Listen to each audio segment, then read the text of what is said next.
метров. Такой вот необычный потолок.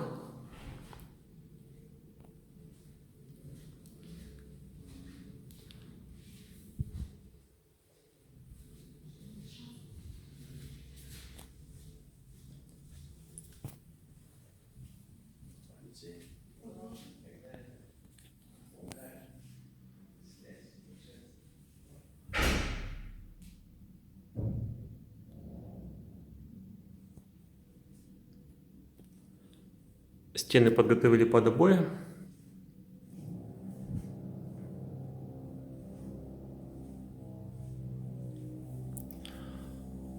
В коридоре парящий натяжной потолок.